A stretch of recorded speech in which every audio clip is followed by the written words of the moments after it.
Good evening, guys. How are you guys doing this tonight? I hope that you're having a great day. Today's upload, what I want to talk about, is going to be a little bit uncomfortable for some people, and it may also be triggering for some people, and that is not my intention. So if you do not want to speak or listen to what I'm going to talk about today, which will be sexual assault and rape, please turn off the video. Past couple of days, past couple of weeks, we have been hearing a lot about sexual assault. We've been hearing about rape. But I'm not going to speak about it on the standpoint of what's going on and what's coming out of some people's mouths on YouTube. The ignorance that comes out of people's mouths on YouTube is to be expected because of who they are and what they're about and what they stand for. People who like to make fun of people who have been assaulted, been raped, been molested. People make comments in a chat room and say that people ask for it. It's very fucking disturbing, and I wonder that when and if it happens to you or yours, will you say that she or he asked for it? So what we're going to talk about right now is victim blaming. And the reason why I want to speak about this is because I'm going to leave a link to a YouTuber that I watch who has been breaking down the Stokes situation, the sexual assault and rape that he has portrayed on a lot of young men. Raz B from B2K is one of them, along with a couple of other ones from that group who have not officially come out.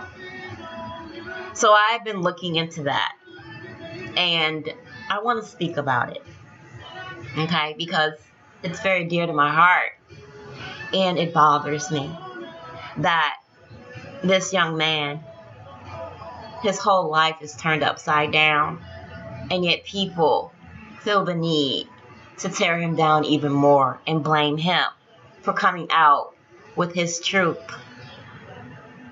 I know a lot of you, some of you, may feel a certain type of way, but it is what it is. It's the same thing with R. Kelly. However, I don't speak on R. Kelly, which someone left me an email. I don't. He's in jail, where he needs to be, where he deserves to be. There's nothing for me to speak on that. But Stokes is not. He's free. And it's weird to me that the Harvey Weinsteins and the Bill Cosbys and all the other ones who have been arrested, well, not Weinstein, I don't think. Has he been arrested? I can't remember. But there's been a lot of talk about it, and why I think is because it was white women. Stokes victims are mainly African-American males, blacks. And that's why I want to speak about it. The tendency to blame the victim may be programmed in the mind at a deep level. Like, the reason why I say that is because people who victim blame or victim shame could be for one or two reasons. One, because they're just assholes and they have no empathy. Or two, they are a victim themselves. And they would go ahead and blame us or blame another victim instead of coming out and speaking on their truth. See, virtually anyone who has survived sexual assault or experienced sexual harassment knows how painful victim blaming can be. And survivors are often asked what they were wearing, what they did to encourage the perpetrator, or even why they didn't fight back. In fact, it may be more tenacious than any of us imagine. That's because the tendency to blame the victim may be programmed into the human mind at a very basic level. Ask yourself if you ever wondered whether the victim of a crime or accident had done something to set themselves up for their tragedy. Need I say that again? If a person is involved in a car accident, did they set themselves up for that accident? Or was it just that, an accident? Victim blaming doesn't have to involve accusing survivors or directly causing their own misfortune. It can involve the simple thought that you would have been more careful, implying that the tragedy was at least partially their fault, my fault. Recently, just next door, my neighbor's house was burglarized, and I found myself tempted to blame him for it. I really did. I'm not even gonna lie. Given that the crime occurred in broad daylight, I was convinced that he must have done something to invite it. Perhaps he had people that didn't fuck with him. Perhaps the burglar was intentionally targeted. I don't fucking know. Perhaps he simply hadn't taken proper precautions to protect his home. But I was wrong, right? I was. See, the tendency to blame the victim shouldn't be something that we're proud of because it marginalizes the survivor, minimalizes the criminal act, and makes people less likely to come forward and report what has happened to them. For these reasons, it's important to understand the psychological root of victim blaming so we can help prevent it. Although some instances of victim blaming undoubtedly originate from ignorance, meanness, or a smug sense of superiority, there may be another, even more significant cause, specifically because I do see a psychiatrist. Psychologists believe that tendency to blame the victim may originate in a deep need to believe that the world is a good and just place. To understand how this is possible, it's important to consider how we, as human beings, make sense of the world around us. On a daily basis, we're bombarded with news of pretty scary events, right? The storm of the Capitol, the fact that you have Republicans wanting to kill people of Congress, people who have the audacity to walk through the Capitol with a Confederate flag, people who have the audacity to go and paint over a Black Lives Matter mural. That type of shit, right? A brief virtuality of any day tops news stories reveals a menage of shootings, terrorist attacks, war, burglaries, accidents, and personal crimes. If we were truly rational creatures, would we feel utterly terrified after all these events could happen to us? So if you're not terrified, ask yourself why. If you're like most people, your answer is probably something like, because it wouldn't happen to me. But why wouldn't it? Why wouldn't you be vulnerable at the same events that everyone else is? According to University of Massachusetts psychologist Ronnie Janot Bullman, we're able to so easily believe in our personal invulnerability because of what she calls our positive assumptive worldview. On some level, most of us believe that the world is basically good, that good things happen to good people, and that we, fortunately, are good people. In other words, we believe the world is generally a just and fair place.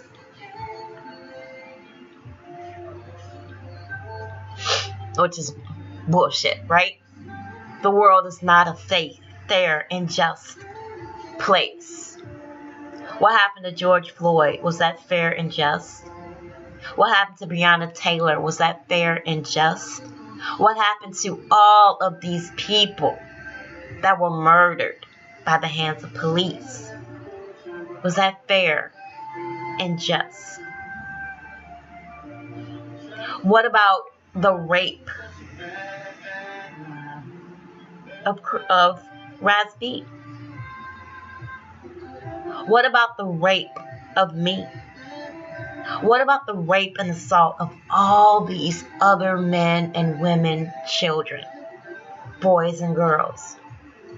Is that just? Is that fair?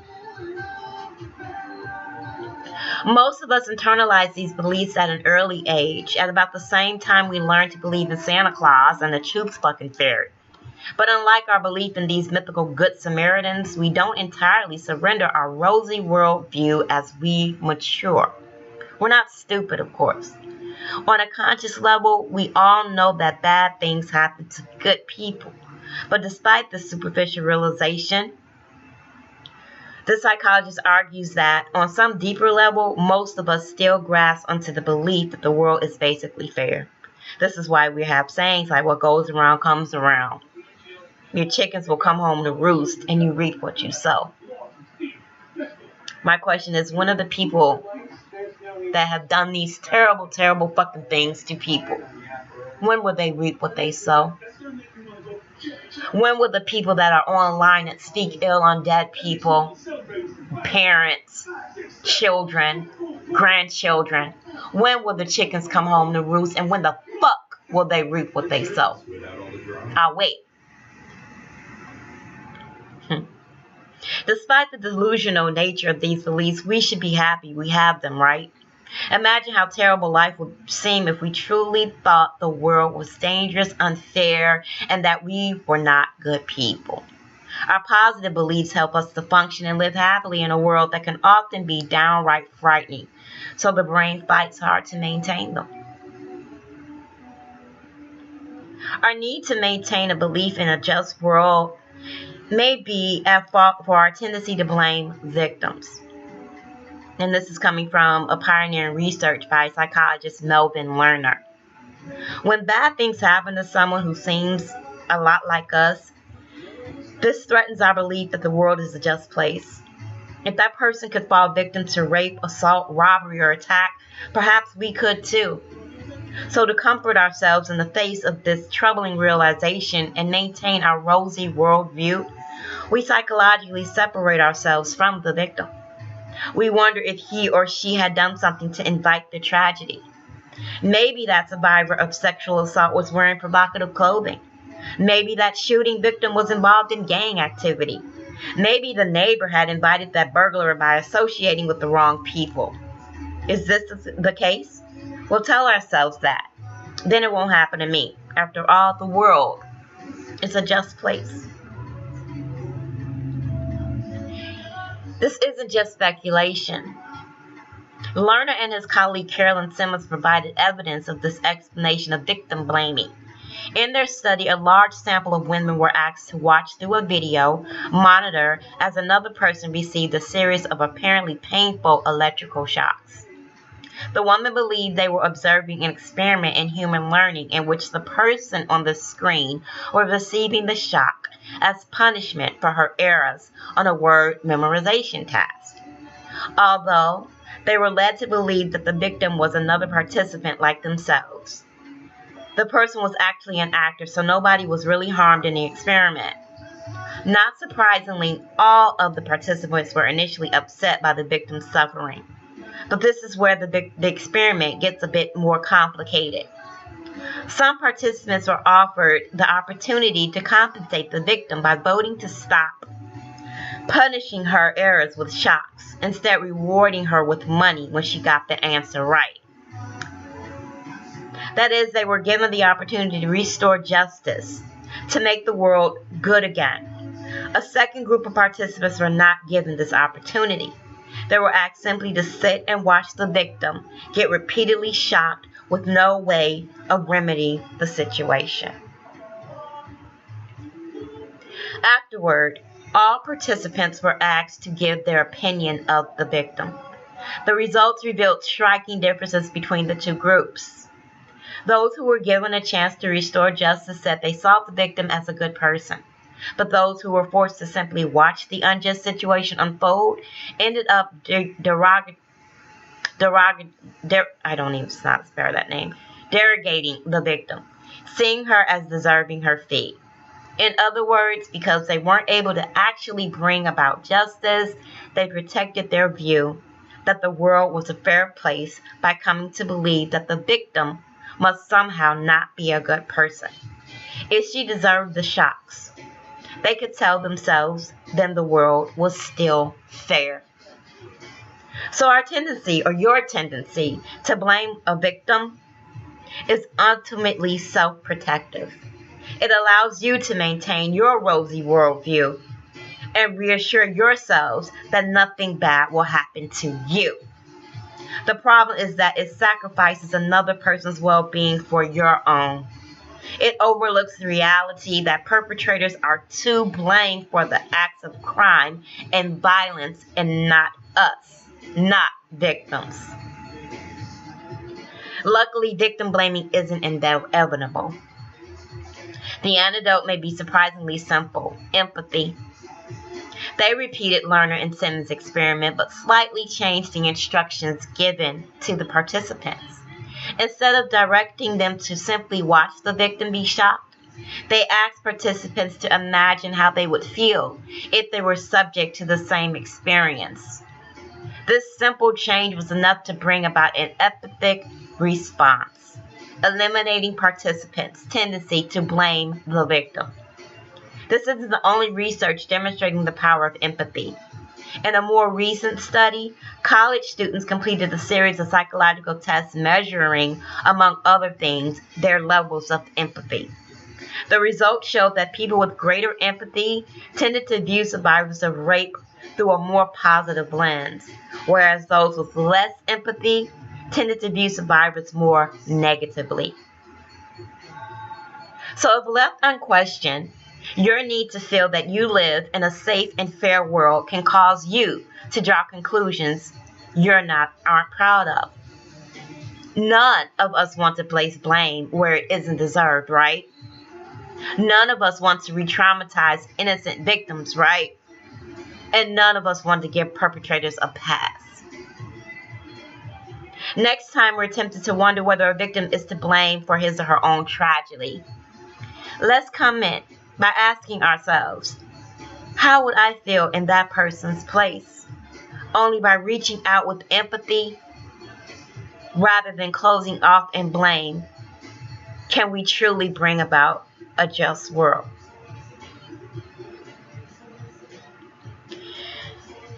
The reason why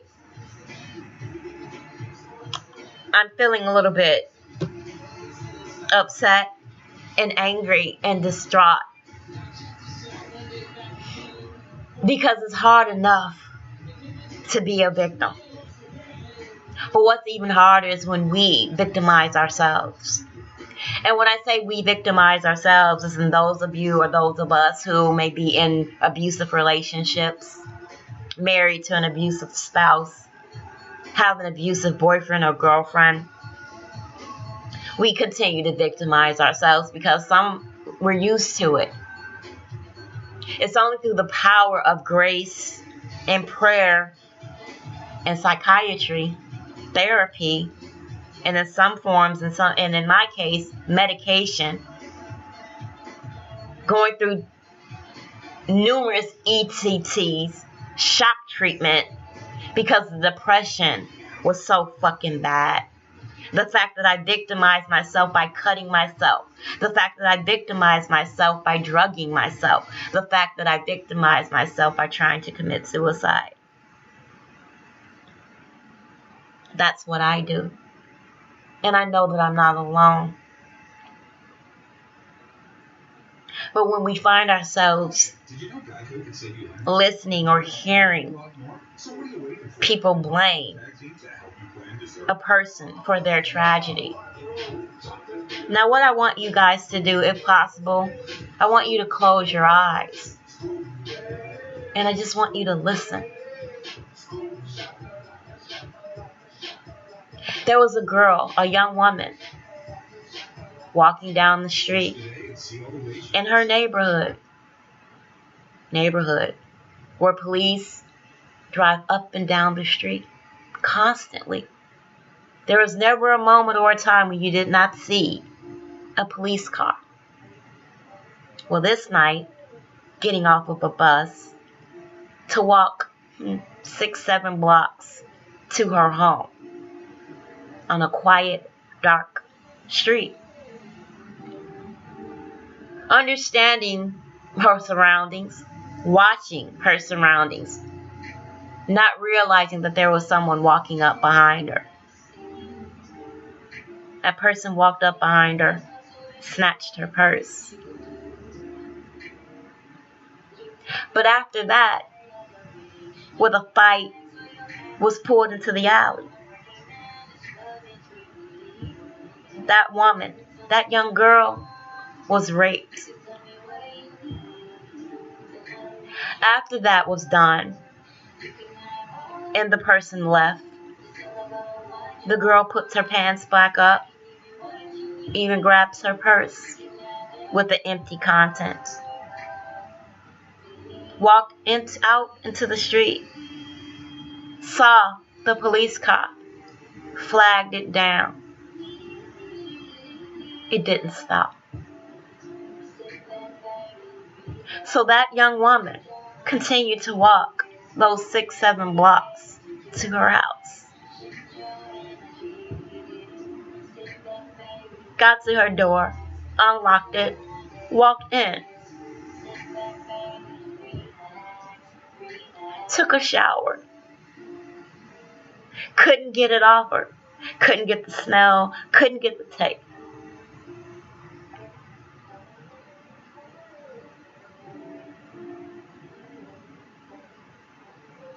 And then that person tells someone, and that person says to them, well, what were you doing out there in the dark, walking down the street? That person was me. That young girl was me. At 20 years old, getting off a bus from a job so that I could take care of my newborn daughter.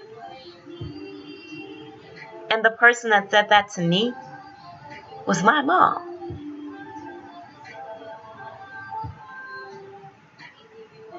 Now I want you to look at your child, if you have one, a son or a daughter, and they came and told you something like that.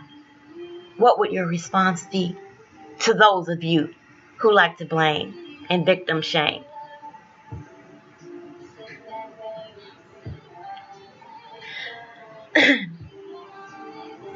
It took me a long time, long time, to really look deep inside myself and realize that I didn't deserve that. I didn't deserve the molestation by my stepfather, and I didn't deserve to be raped. No one deserves that. No one deserves that. And that's something that, as much as I can't stand some fuck niggas and fuck bitches, I would never wish that on anybody. But I want to talk about victim blaming. And I'm going to give you 6 examples. And this is from Very Well Family, if you want to look on it. When bullying occurs, people often place the blame on the shoulders of the victim. Most of the time, they falsely believe that if a victim of bullying were somehow different, then bullying wouldn't happen. They might even ask the victim, what did you do to cause it? While it is true that there are some things that can help deter bullying, like developing social skills and building self-esteem, the truth is that anyone can become a victim of bullying. There are a number of reasons why bullies target others, but none of those reasons is the victim's fault. The responsibility for bullying always belongs to the bully, yet many people still engage in victim blaming and assert that the victim brought about the bullying in some way. Bullying is never the target's fault.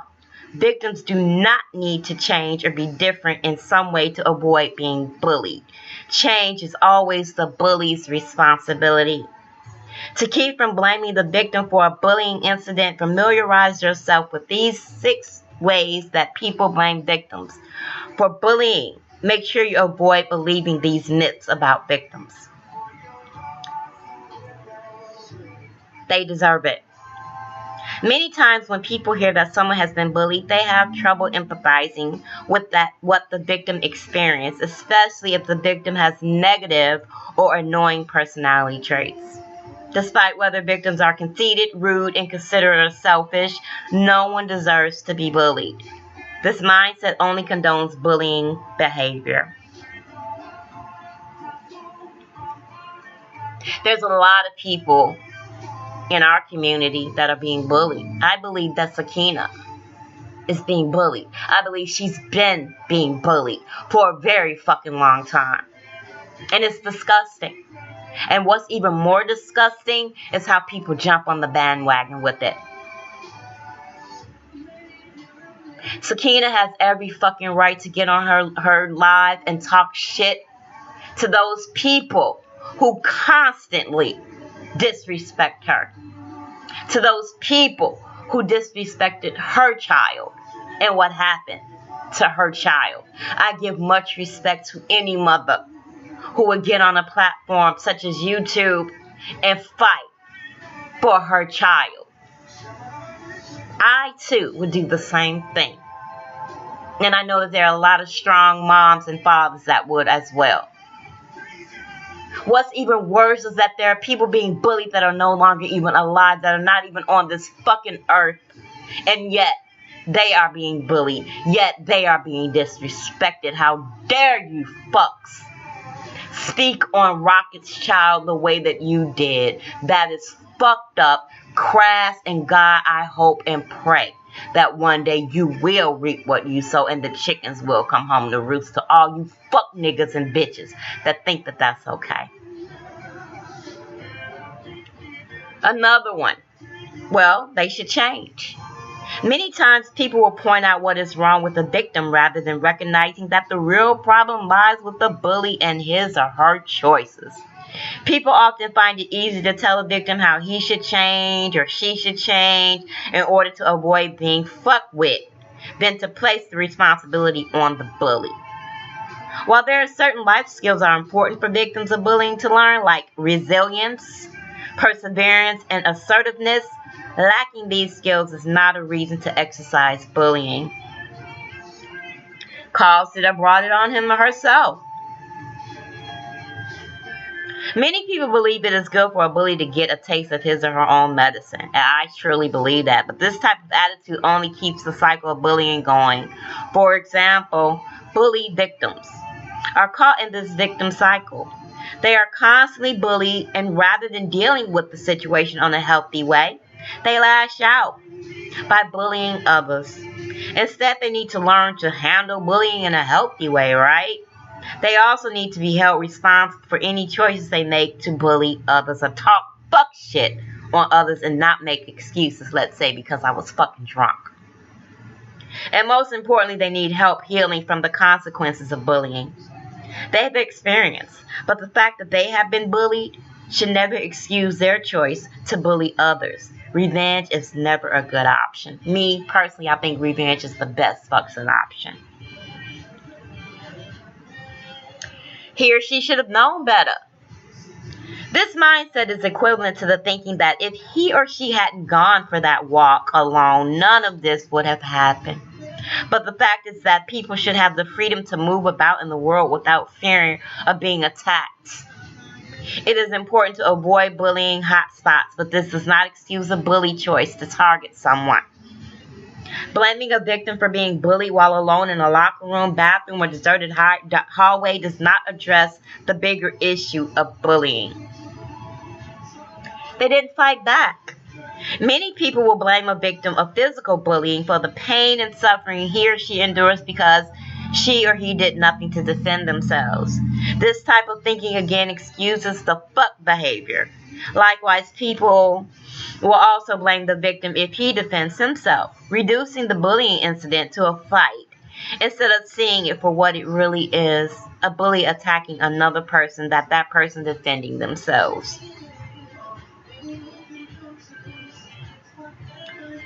You're too sensitive. This statement is a classic victim blaming statement. When people make comments like this, they're excusing the bully's taunts and teases by indicating that there is a defect in the victim, What's more, what's more, this is a common bullying phrase that implies that the victim's reaction is not normal or nature. This is probably the worst possible thing that someone could say about a victim of bullying because it minimizes what he's experienced. Now, I know a lot of y'all, or some of y'all who are listening to me right now, saying, who the fuck is being bullied? You know, a lot of people are being bullied. And it is what it is. This is YouTube. But don't get on here and cry and say that you're being fucked with when you opened your fucking mouth to fuck with somebody's mother or father or child, sister, brother, uncle, cousin. You open your fuck mouth to try to say something about somebody, then goddamn it, that person has every right to say something about you. And why they do it is their business. I'm not here to tell anybody not to do any motherfucking thing. Do what the fuck you do. But understand that there are consequences for your actions and what you say. I'm also bothered how people can get angry and upset because people want to squash shit. If people want to make right their faults, that's being a bigger fucking person. That's doing the right thing. That's moving on. How dare anybody get angry with that? See, that is the reason why this community will never change. Because there are people that always want the bullshit, that always cry victim, that always cry bully, always crying stalking, and all the other freaking words and phrases you want to put together. But it's a two-way fucking street when you're doing it yourself.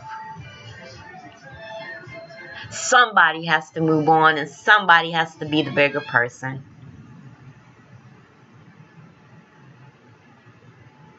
It is so hard and so difficult to come on YouTube or do a live and speak on something other than what the fuck is going on.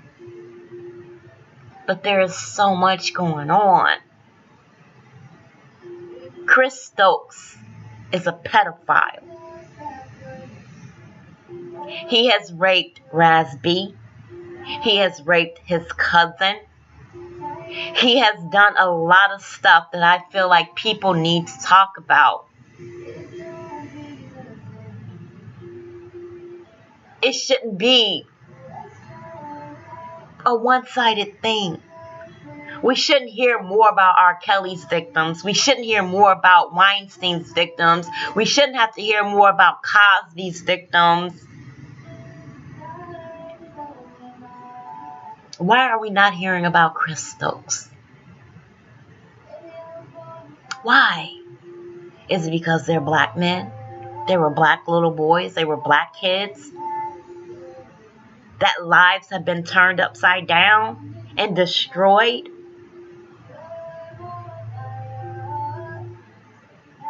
A rape victim and a child molestation victim, you don't know our struggle. You don't understand our fear. You would never understand our anger. You would never know what it's like to look at your body and know that it has been violated in the worst fucking way. And then I hear someone else say, you basically give up somebody okay to come rape your mama. Although, we all know that that's not what he was talking about. As a matter of fact, he complimented your mother. Was he disrespectful? Yeah. But so were you.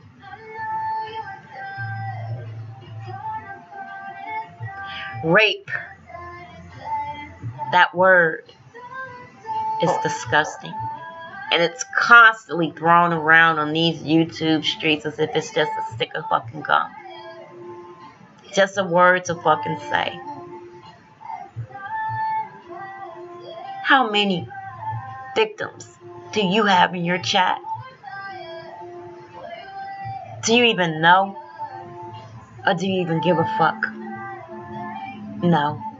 Because it's all about what the fuck you need to do and what you need to say. I don't know if this man raped anybody. But if you did,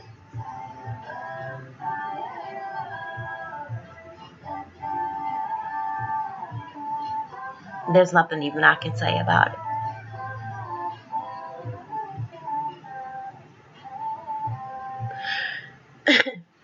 it. I'm disgusted. And I'm hurt. And I'm fucking pissed. And I'm angry at what I hear comes out of some of you grown folks' ass fucking mouths. How dare you? The audacity. But it is what it is, right? You find a way to fuck up someone else's life or make someone else feel bad about the shit that they have or what they do or what they've been through. And on the other hand, you laugh at what you've been through. You lie to yourselves every fucking time you hit a live. You lie to yourselves every time you push it and do an upload. How does that feel? To live in one's own lie. To accept one's own lie about yourself. How do you do that?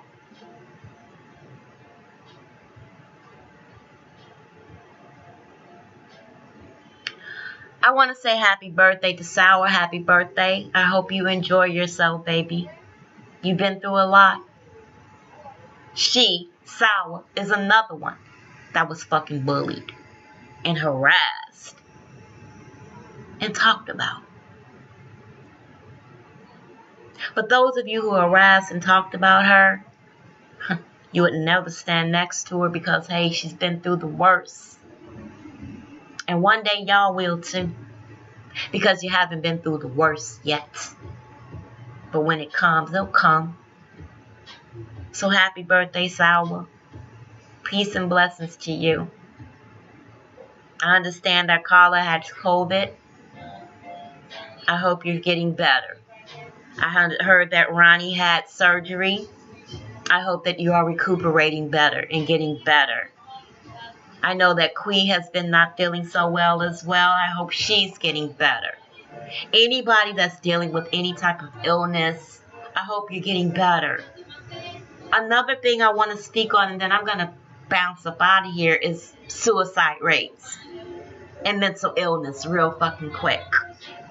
Since this pandemic, suicide rates have skyrocketed. Why? Because a lot of people do not have access to medications and a lot of people do not have access to therapy. I, being one of them, have not had access to my therapist since this happened. I thank my husband for keeping me afloat this long. I also thank my friends that I've spoken to off of here that kept me focused. I appreciate that very fucking much. You guys know who you are. Thank you for the reach out. Ashley for reaching out to me from time to time. Thank you, Ashley. All of y'all who have been reaching out, thank you. I have always been an open book, and I tell my people everything and anything because I hope that in the long run, it will help you or someone that you know that may be suffering from depression and mental illness. There are hotlines. There are chat rooms.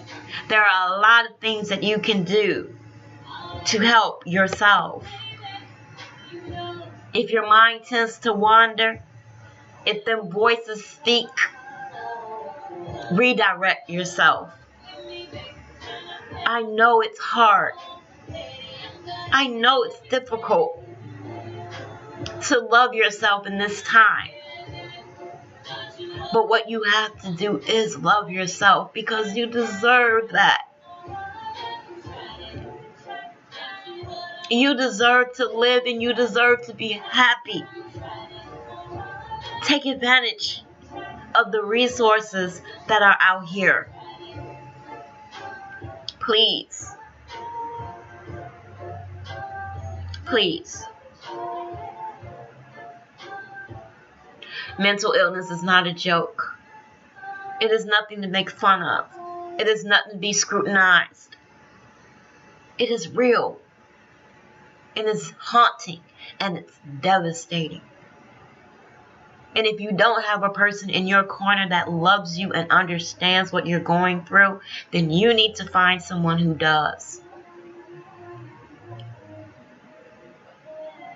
If you need to talk to anybody, and I'm speaking to anybody, I will talk to you.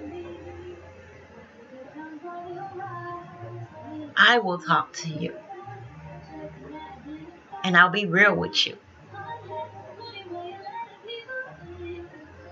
Stop and think about those people, those of you who get on your platforms and talk shit and down people.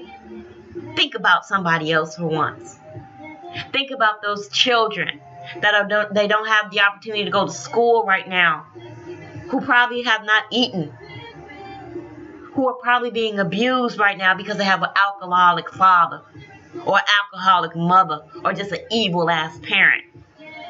Stop and think about those children before you make fun of Rocket's child. Stop and think about those kids. Blessings to Rocket and his son.